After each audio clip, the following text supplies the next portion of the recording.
For years now, you've carried a quiet feeling. A feeling that's hard to explain to others. If you tried, it might sound like this: I'm just going through the motions.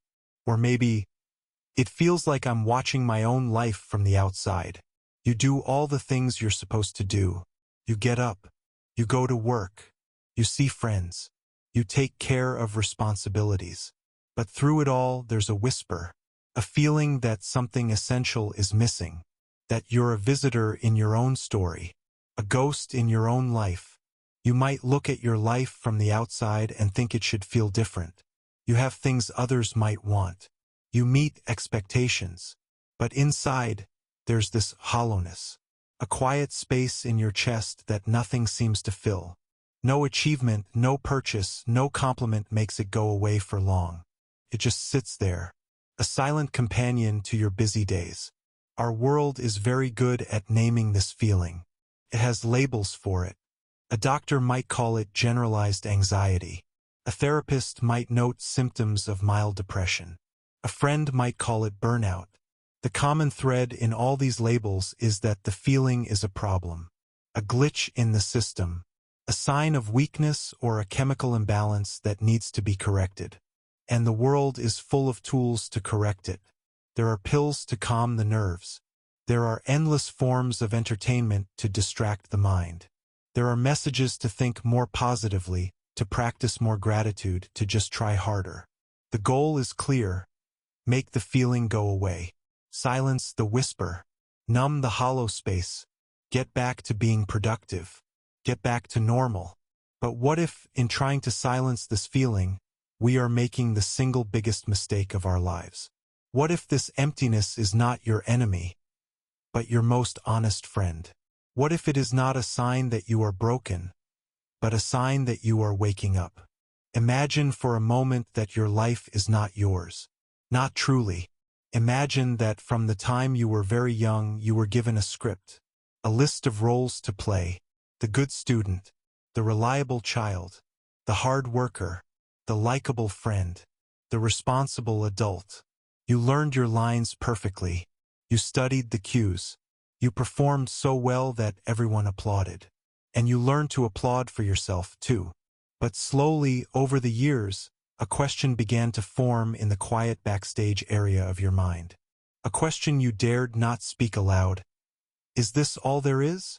The applause starts to sound distant. The stage lights feel hot and fake. You look at the script in your hands and realize you never chose this play. You never agreed to this character. The life you are living was written by someone else. Your parents' hopes, your teacher's advice, society's rules for success. You built a life based on a blueprint you never designed. That hollow feeling, that sense of being a ghost, that is your true self, your soul, looking at this borrowed life and saying, with quiet but firm persistence, this is not our home. The emptiness is not the problem. The emptiness is the signal. It is the most important clue you will ever get. It is your inner compass, and it is pointing away from the path you're on, saying, you are lost. The pain you feel is the pain of disconnection. You are disconnected from the person you were meant to become. We live in a culture that fears this signal, a culture that values speed, efficiency, and constant growth. Stopping to ask, who am I, is not efficient. Feeling lost is not productive. So we are taught subtly and not so subtly to ignore the compass, to override the signal. We are told to keep busy, to stay positive, to focus on the practical. When the signal gets too strong, when the emptiness turns into a tight chest, a sleepless night, a tearful moment for no reason, we are offered the mute button. Medication to soften the edges. Endless scrolling to fill the silence. Another drink. Another purchase. Another goal to chase. This is how we become ghosts. We silence the signal, and in doing so, we silence our soul. We trade the sharp, clear pain of being lost for a dull, heavy fog of numbness. We mistake this fog for peace.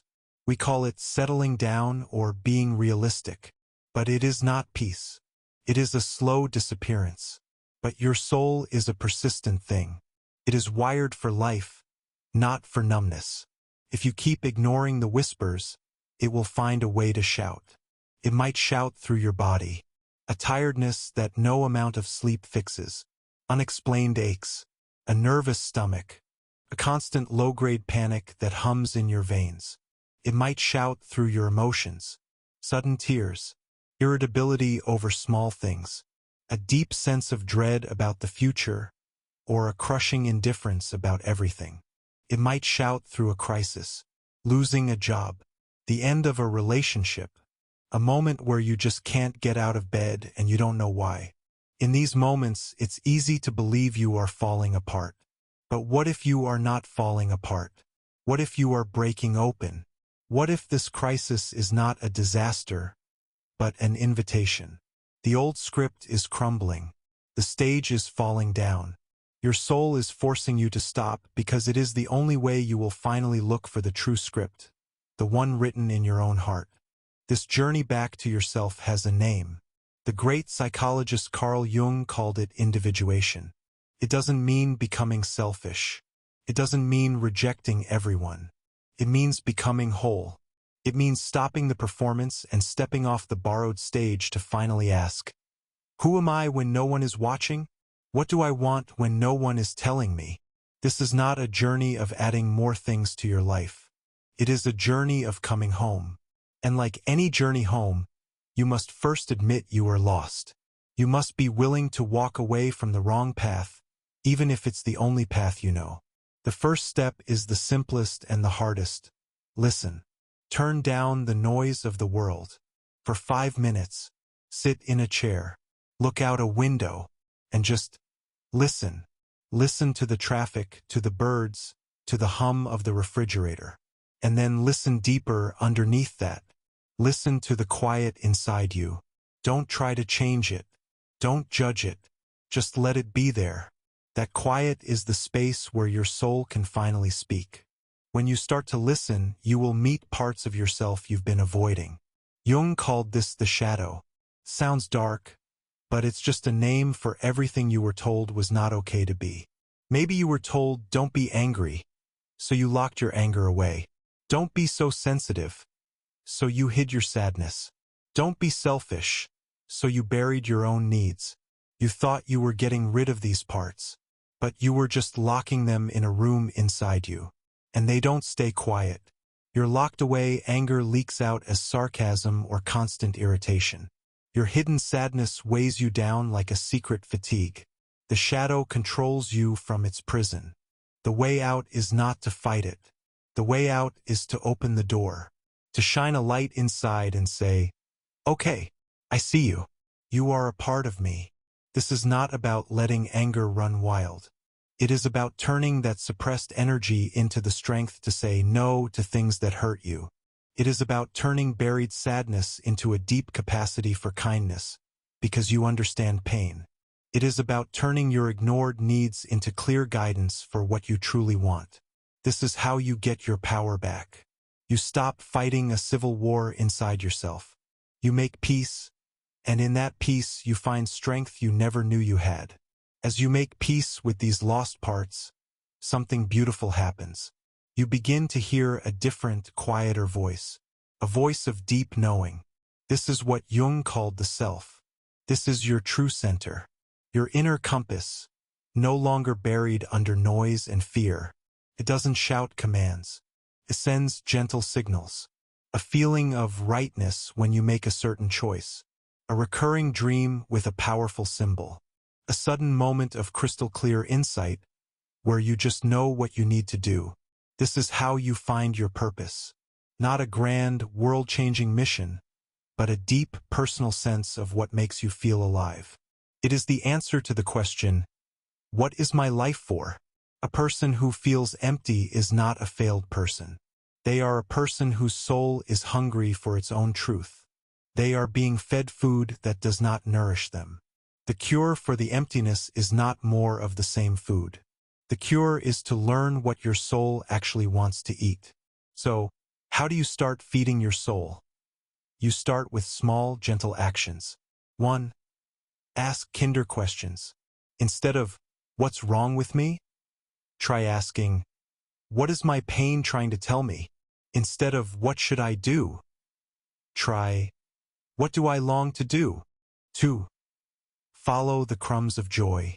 Notice the small things that make you feel a flicker of life, without thinking about whether they are useful or impressive. A certain song, a walk in the rain, an old hobby you dropped. Do more of those things just for the feeling. 3. Write to your shadow. Take a piece of paper and write, "Dear anger," or "Dear sadness," or "Dear fear, I am listening. What do you need me to know?" Write without stopping, without judging the words. 4. Create a small space of truth. Make one tiny change in your day that feels more true to you. Listen to different music on your drive. Decorate a corner of a room just for you. Say no to one small obligation that drains you. This is not a race. This is a homecoming. It will take time. There will be days you feel lost again. That's okay. The goal is not to never feel empty. The goal is to learn to trust the emptiness as your guide, not your enemy. The life that waits for you on the other side of this journey will not be perfect. It will still have bills and traffic and difficult days, but it will be yours. Truly, authentically yours. The struggles will have meaning because they are part of your story. The joys will be deep and real because they touch your soul. You will no longer be a ghost watching from the window. You will be the person living in the house, finally home. That hollow feeling you carry was never a sign of failure. It was a love letter from your future self, waiting for you to be brave enough to open it. It was a map hidden in your own heart. You have been searching everywhere for the way out of the ghost town of your life. But the path doesn't lead out. It leads in. The door has been inside you all along. Take a breath and turn the handle.